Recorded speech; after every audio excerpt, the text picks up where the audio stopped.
This little light of mine, I'm gonna let it shine.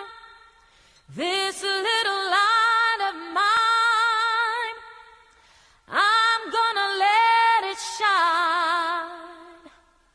This little light of mine, I'm gonna let it shine. Let it shine. Let it shine. Let it shine.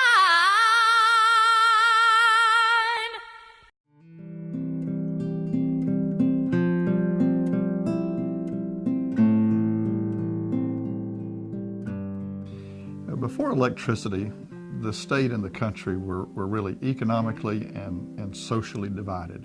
There were the people who had electricity, and that was primarily the cities and towns. There were factories, there were jobs, there was opportunity.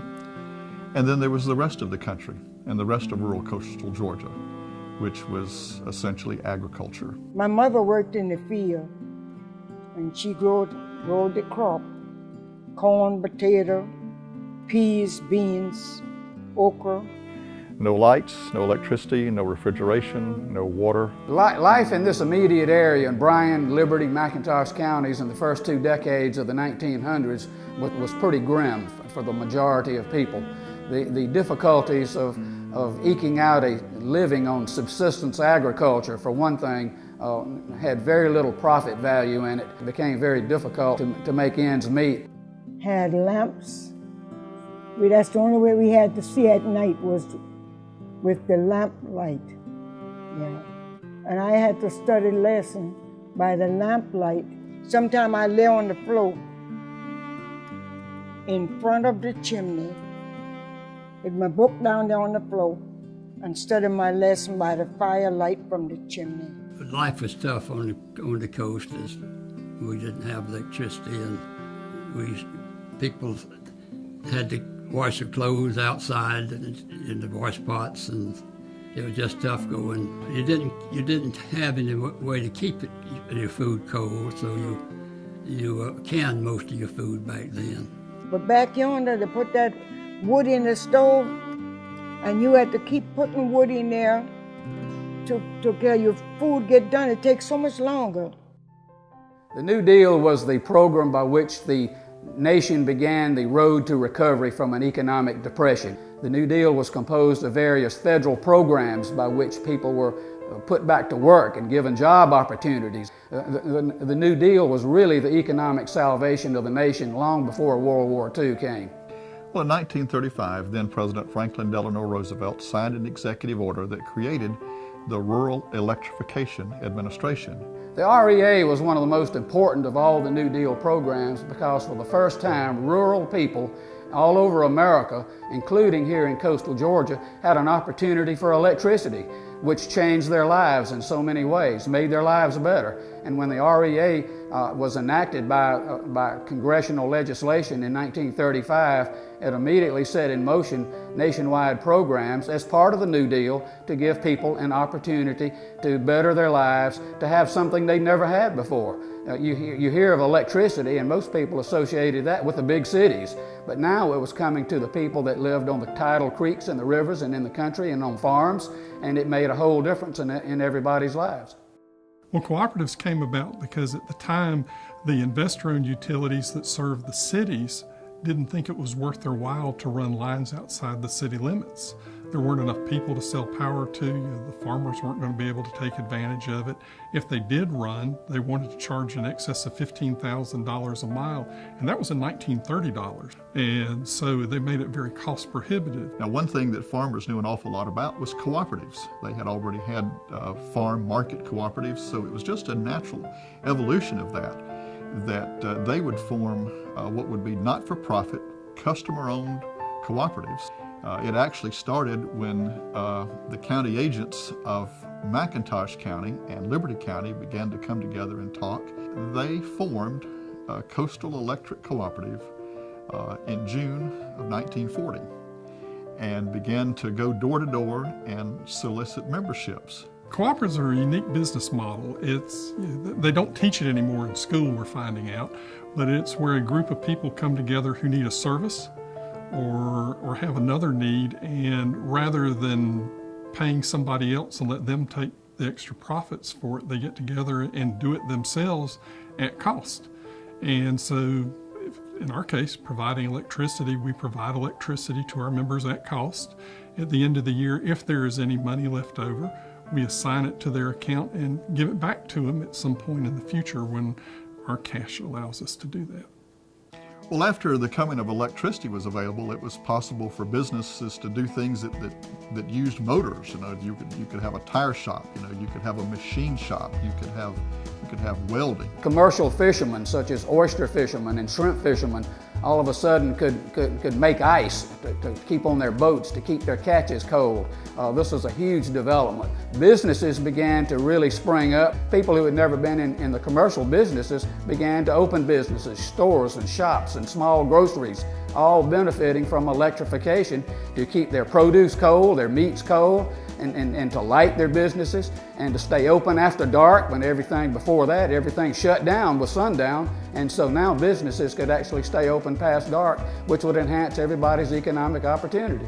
Well, it enabled development and growth throughout the county. A lot of industry started actually moving south to take advantage of, you know, the southern economy. So electricity was it's been critical, absolutely crucial to the development of the region. Coastal Electric always was there to help us when we saw the opportunity to attract business or industry to the community. Midway Industrial Park, the Tradeport Business Center, we couldn't have done those, you know, without the kind of assistance that's been provided by Coastal Electric Cooperative. They were always the first one to step up to the plate and say, let us help. Because it is a great mutual relationship. Elan Technology is a manufacturer of microelectronic component insulators that are made out of electronic glasses, ceramics, and composites. We have parts on the Space Shuttle, the Hubble Telescope, JDAM missile, Patriot missile guidance systems, heart valve defibrillators, pacemakers, oxygen sensors, parts in the airbag triggers. So everywhere where there's a microelectronic current that needs to be insulated, that's where we are. We decided to move the company from New Jersey. We surveyed 31 sites from Virginia all the way to Florida. And we selected Liberty County. We looked at infrastructure support. And then we looked for a supplier of energy. Now, Coastal Electric was the one that took the trouble to fly to New Jersey to visit our plant and look at our power needs. And to find somebody that showed that level of interest in providing the service. We're an aerospace manufacturer of critical rotating hardware, engine parts. And we make parts only for jet engines. Customers like Rolls-Royce, General Electric, Pratt & Whitney are our prime customers. Service has been fantastic, really from the start. They came in and said, well, let me just explain what a co-op is and how this works. And you know, we're going to have a little contract here where we talk about, you know, what the energy costs will be and those kind of things. And by the way, we're putting a substation in here for your company, and you know, we're going to have 25 megawatts of power, and this is going to be good. And here's your portion of it, but it's beyond what you're going to need. And we're looking at ways to connect that power so that there's two loops. So a downtime of power was a key, you know, to us. So that sort of innovative and forward thinking was very important to us and made us feel very comfortable. Coastal Georgia is growing very rapidly. Coastal Electric is very proud to be part of that and to help this area grow and to reach its fullest potential. We're doing that by working with our development authorities to help craft proposals that will attract industries to the area. We're working with our environmental groups to make sure that when those industries come, They adhere to the same standards we do. This is our home. We want to protect our coast. We're working with our schools to try to make sure that the workforce is educated and ready to go. Without question, a hallmark of Coastal Electric Cooperative is the commitment that we give to education in our communities. We support our schools through scholarship programs, through safety, through education programs. We invest over $100,000 a year in our youth. We think our youth is our biggest resource. We want them to have those opportunities to learn and then to come back and work in our area. We want to help create those jobs so that this will still be home.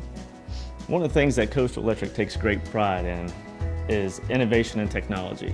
We are always trying to figure out how to do more with less. And increasing our response times is one of our goals in all the technologies that we evaluate. Because we're a small electric cooperative, we can be an early adopter of technology because we don't have a lot of layers of bureaucracy to go through when we want to make decisions. Over the years, our focus has been to install smart devices on our system that can bring back information to tell us proactively how the system is functioning. And that reduces our time to troubleshoot and figure out where the problems are. Probably no higher calling in life than the call to serve other people. And that's what we feel like we're doing here. We're helping other people. And you got to feel good about that. And electric co-ops, just by their definition, are people helping other people. We still like the fact that it's all about service to people, service above self. And that's why we come to work. Our belief is that we want to be the provider of what our members want. Because we still want to be your energy provider of choice going forward there. What is the future going to look like in 10 years, 15 years? I'm not really sure. It's kind of scary as fast as it's changing. But as your electric cooperative, we still plan to be there. We want to be your partner. We want to be your trusted partner. 75 years ago, the next greatest thing in the lives of so many people in rural coastal Georgia was the coming of electricity. That was the transformation. That was the moment that literally brought them out of the darkness into light. Now, 75 years later, that job's been done. And we look to the future to say, today, what's the next greatest thing? What will the next generation expect from their electric cooperative? I don't know. But I know this, is just as we responded to the needs of the members in 1940, that's what we will do again.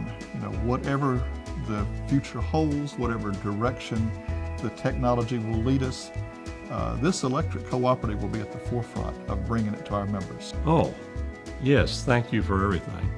I mean, they pull out all the stops. Anything we need, they do their best to try to help us with it. So I'm certainly glad they're here because we wouldn't have been nearly successful if they had not been. And I wish them a happy 75th. Great group of people.